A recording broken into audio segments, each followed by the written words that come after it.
policies and actions. Furthermore, the problem of people joining the military to escape civil society problems ignores the problems of military life itself. There's been a dramatic increase of suicides. In January, the Army reported that there were more suicides than combat deaths. Also, veterans are not getting the benefits that they deserve from the country, which means that even if people join the military, once they get out, they're still going to have maybe not necessarily the same economic problems as they would have in civil society, but they would have other problems such as PTSD and thoughts of wanting to kill themselves. So the government is forcing people to adopt this idea of military recruitment. They're pinning young men and women into the corner so they have no options other than the military.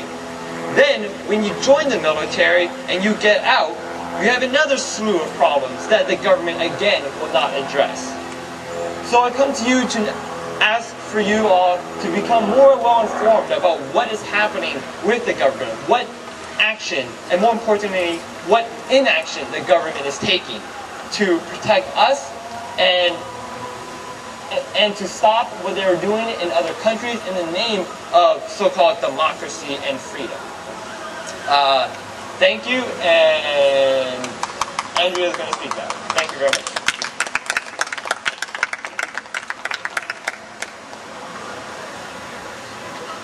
All right, so let's give Nick another round of applause. It was very good, I think. So up next we have Dennis to speak a little bit more about what it is that we're asking for here on campus. So give Dennis a round of applause.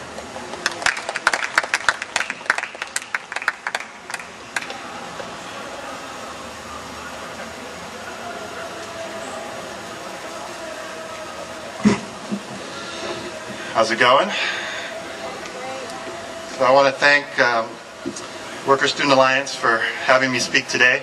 I also want to thank the Worker Student Alliance and all the organizations that are sponsoring the week-long series of events, Gears of War, including the Muslim Student Union, Amnesty International, Campaign for Conscience, Save Darfur, etc. If you don't know, Gears of War it's a second annual Gears of War event that we started last year as a way to commemorate the invasion of Iraq. This year we start moving into the we're celebrating the 6th year, or we're not celebrating, we're commemorating the 6th year anniversary of the invasion, which means we're going into the 7th year of the war. A war that 2 months after the invasion, Bush landed off the coast of California on the fighter plane and declared mission accomplished. Now going into the 7th year, U.S. soldiers are still dying in Iraq. Iraqi civilians are still dying in Iraq. And U.S. taxpayer monies is still funding this illegal war.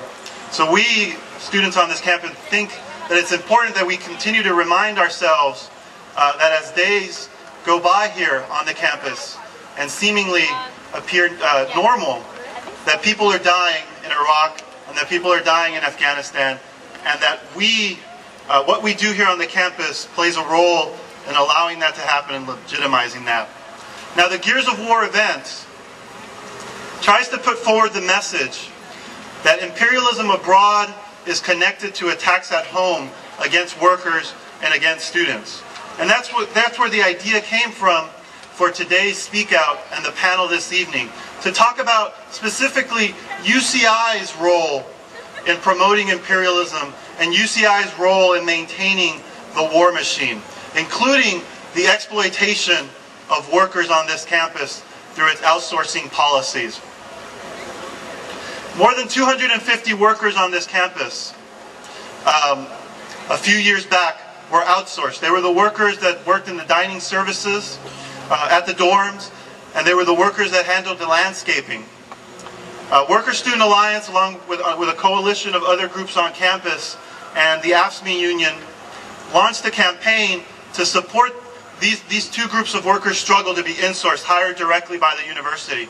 And after a long struggle that took almost 3 years to complete the process for all of the workers, we were able to force forced the university, because they weren't willing to do the right thing. They weren't willing to insource these workers so that they would have the same pay as other workers that do the same jobs on other UC campuses or on other campuses across California and across the US. They weren't willing to do it. They weren't willing to give these workers the benefits that they rightfully deserved working on this campus. So we had to force them. We had to organize, we had to have demonstrations and actions. We had to build a worker-student alliance to force administrators to do the right thing. And after 3 years, we won that campaign. And those workers are now insourced and work for the university. But that wasn't the end of the struggle, because there were other workers on the campus that were subcontracted. There were other workers on the campus that were still super exploited, that were getting paid poverty wages, that weren't getting benefits, that were getting no holidays, that had no health insurance.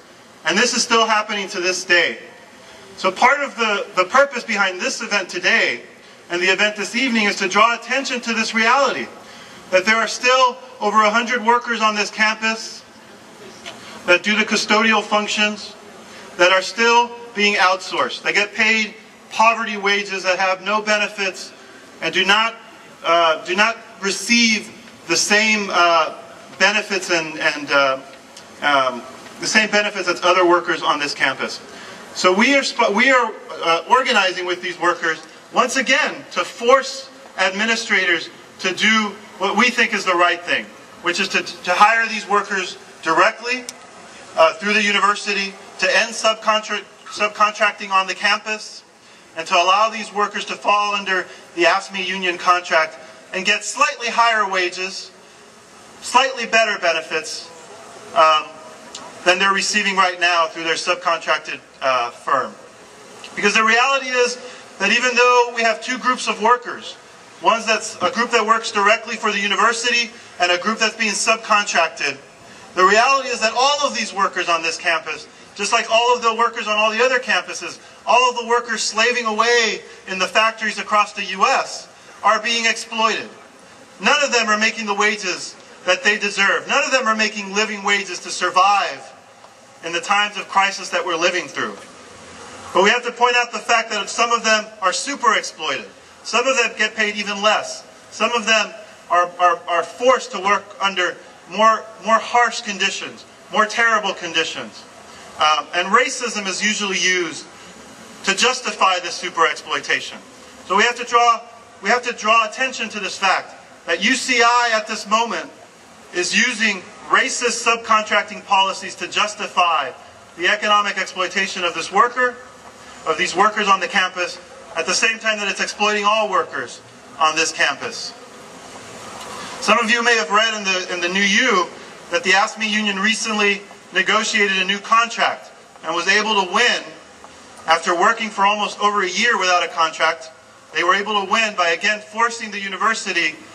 They were able to win slightly higher wages, slightly better benefits, at the same time that they had to give up some things, because the bosses, the university administrators, they never give anything without taking some things back. So they were able to again force the university to renegotiate a better contract. Still, they're not making a living wage. At the end of this new contract, which is up in about 4 years, they're still not going to be making a living wage, which is about $21 here in Irvine. They're still not going to be making that. They're still going to be working under conditions of exploitation. And this is the reality of the world we live in. We live in a world divided economically. Here in the US, the top 10% control almost 70% of the US's wealth. Top 10%, the richest 10% of this country, controls close to 70% of the wealth in this country. I work in English, but the math is not that difficult. We can see how much is left for the rest of us.